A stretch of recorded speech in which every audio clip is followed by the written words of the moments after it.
안녕하세요, 나이스뱅크입니다. 스타필드를 품고 있는 호재 가득한 이곳 명지 더 힐 시그니처에 대해서 간단하게 소개시켜 드리겠습니다. 명지 국제 신도시의 진주같은 아파트 명지 더 힐 시그니처, 세대수는 1210세대 형성되어 있고요. 총 16개 동으로 되어 있습니다. 그리고 최고층은 20층으로 최고층이 올라와 있고요. 사용 승인일은 2019년 1월에 사용 승인이 되었습니다. 그리고 주차 대수는 세대당 1.7대 정도 넉넉하게 주차를 할 수 있다고 보시면 될 것 같습니다. 그리고 위치는 부산시 강서구 명지동에 위치하고 있습니다.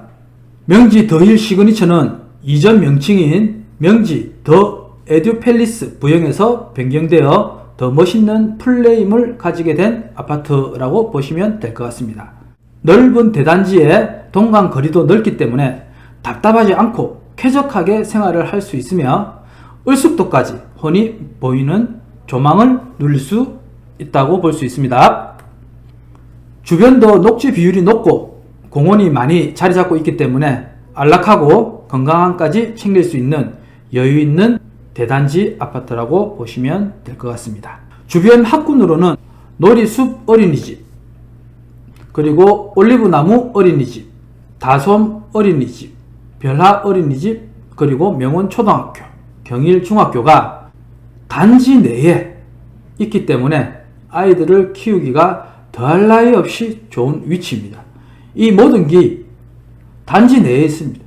단지 내에 있기 때문에 자녀들을 키우는 입장에서는 안전적인 부분에서나 이런 부분들이 상당히 좋다고 볼 수 있는 단지입니다. 그리고 주변 상권을 보시면 롯데시네마가 도보 5분 거리에 위치해 있고요. 그리고 도보 6분 정도 거리에는 요 명지 중심 상권이 다 들어와 있는 중심 상권 거리까지 들어와 있습니다. 그리고 도보 3분 거리에는 스타필드가 들어와 있다고 보시면 될 것 같습니다. 명지 스타필드 내부에는 나이대별로 즐길 수 있는 다양한 상권들이 입점해 있습니다. 카페라든지 디저트, 그리고 시티마켓, 이토피아, 북타운, 시티 라운지 등 여러 상권들이 다양하게 들어와 있으며 이마트 트레이더스까지 있기 때문에 저렴한 가격으로 물품을 구입할 수도 있습니다.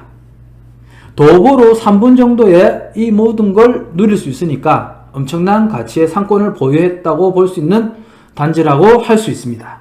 그리고 도보 6분 정도 거리에 부산지방법원 서부지원이 들어와 있고요. 그리고 도보 8분 정도 거리에 부산지방검찰청 서부지청이 위치해 있습니다. 또한 도보로 12분 정도 거리에 부산 강서세무서까지 들어와 있습니다. 교통 환경을 보면은 아파트 주변에는 버스 정류장이 다수 자리 잡고 있고요. 다만 아쉬운 거는 현재 지하철이 없는 것이 조금 아쉽습니다. 그러나 교통 호재가 많기 때문에 앞으로 여기가 좀 더 상승률이 많이 올라간다라고 볼 수 있는 위치입니다. 지난 1월에 국토부는 강서선과 하단 녹산선을 포함한 부산 도시철도망 구축 계획의 2차 변경안을 최종적으로 승인하였고, 하단 녹산선과 강서선의 경우 기존 계획안을 유지한다고 합니다. 그렇다면 명지 국대신도시는 더블 역세권이 형성될 예정이라고 보시면 될 것 같습니다. 또한 요 가덕도 신공항 인접하고 있기 때문에 호재의 영향을 가득 받고 있는 명지 국제신도시라고 볼 수 있습니다. 이 가덕도 신공항은 24시간 여객과 화물 수요를 충분히 처리할 수 있는 복합 기능을 갖춘 공항으로 계획되어 있으며 경제적 파고 효과는 약 23조 원 정도로 분석되고 부산과 울산, 경남 지역에 엄청난 생산 유발 효과와 부가가치 유발 효과, 그리고 고용 창출 효과가 있을 것으로 예상된다고 합니다. 또한 가덕도와 에코델타 시티의 개발에 따라서 명지의 아파트들도 함께 발전을 이룰 것이라고 생각할 수 있습니다. 명지 더 힐 시그니처 아파트 위쪽을 보시면 도보 10분 정도 가량 거리에 위치해 있는 에코델타 시티, 지금 한참 공사 중인데 2018년도에 정부가 세종시와 함께 해당 부지를 차세대 스마트시티로 육성하기로 결정한 곳으로서 주거지역과 상업지구 그리고 업무지구로 나눠서 조성되고 다양한 컨셉으로 자연과 환경 공존하는 친환경 도시공간을 만들 것이라고 합니다. 그리고 아파트의 시세와 대출에 대해서 간단하게 설명을 드리면 평형은 33평에서 49평까지 형성이 되어 있으며 KB 시세 기준으로 보시면 7억 9천에서 11억 정도까지 형성이 되어 있다고 보시면 될 것 같습니다. 자, 그러면 이거를 여기는 지금 젊은 층들이 많이 선호하는 아파트다 보니까 생애 최초 구입 목적으로 알아보시는 분들도 상당히 조건이 유리하다고 보시면 될 것 같고요. 시세의 80%까지 생애 최초 구입 목적으로 대출이 가능하기 때문에 최고 6억까지 대출이 가능하다고 보시면 될 것 같습니다. 그리고 주택 구입 생애 최초가 아니고 주택 구입 목적으로 대출을 생각하고 계신다면 9억 이하는 7억 9천이기 때문에 33평은 3억 9천5백까지 가능합니다. 그리고 48평이나 49평 정도는 11억으로 형성이 되어 있기 때문에 5천만원까지 가능합니다. 또한 생활안정자금 목적으로 지금 내가 급하게 돈이 필요하시거나 생활안정자금 목적으로 내가 대출을 좀 더 추가로 알아보신다면 2억 원까지는 생활안정자금 목적으로 가능하다고 보시면 될 것 같습니다.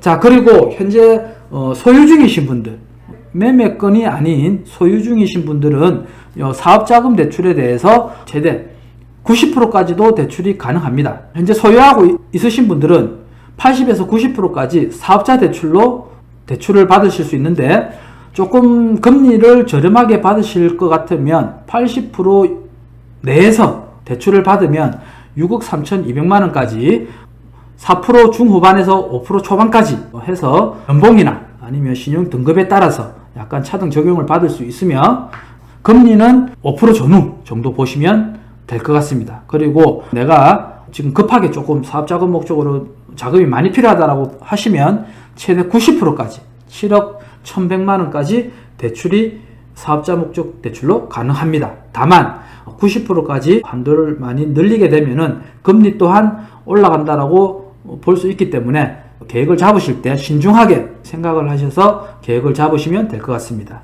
또한 후순위 자금 대출 목적으로도 가능하기 때문에 최대 90%까지 해서 앞에 선순위 내가 은행에서 저금리를 쓰고 있다, 2%대, 3%대 금리를 쓰고 있다라고 하시면 그거를 그대로 상환을 하지 않고 그대로 두고 2순위 대출로, 후순위 대출로 해서 나머지 금액을 대출 받으시면 될 것 같습니다. 그러면 6억 3,200에서 앞에 선순위 근저당 설정 금액을 빼고 나머지 금액을 후순위 대출로 사업자금 목적으로 대출을 받으실 수 있다라고 보시면 되고 최대 7억 1,100만원 내에서 후순위 대출을 받으실 수 있습니다. 자, 그리고 사업자가 아니신 분들이거나 주부시거나 아니면 소득이 작으신 분들, 이런 분들은 후순위 대출로 받으실 수 없냐? 꼭 그렇지만은 않지만 P2P 대출을 이용해서 내가 급하게 필요한 돈은 활용을 할 수 있다라고 보시면 되는데요. 다만 P2P 대출은 금리가 좀 더 높다.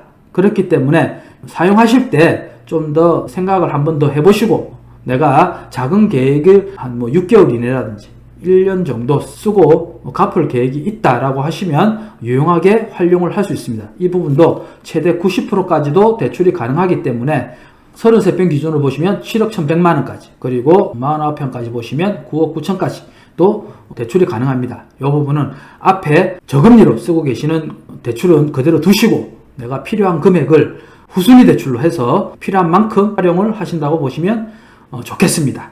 그리고 이 신용대출도 기존보다는 한도가 많이 늘어났기 때문에 최대 연봉과 신용 등급에 따라서 최대 2억까지도 신용대출을 받으실 수 있다라고 보시기 때문에 내가 소금액이 좀 필요하다라고 보시면 이런 복잡한 담보대출보다는 신용대출로 한번 알아보셔도 좋을 것 같습니다. 자, 그러면 담보대출에 대해서 한도라든가 LTV, DSR이나 이런 것들이 많이 궁금하고 내가 어떻게 대출을 받는 거에 따라서 유리한지 그런 부분들을 혼자서 고민하시기보다는 아무래도 전문가한테 같이 상의를 해서 어떻게 내가 저렴하게 대출을 받을 수 있을까? 그리고 한도가 내가 필요한 금액을 어떻게 많이 받을 수 있는지 그러한 부분들을 꼼꼼히 전문가들한테 따져보시고 나의 계획에 맞게끔 대출에 대해서 계획을 잡으시면 될 것 같습니다.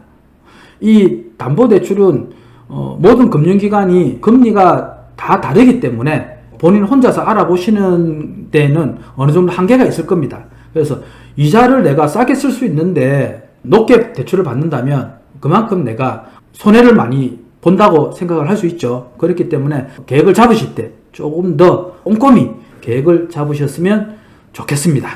이번 영상도 도움이 되셨다면 구독과 좋아요 그리고 알림 설정까지 부탁드리겠습니다. 감사합니다. 나이스뱅크였습니다.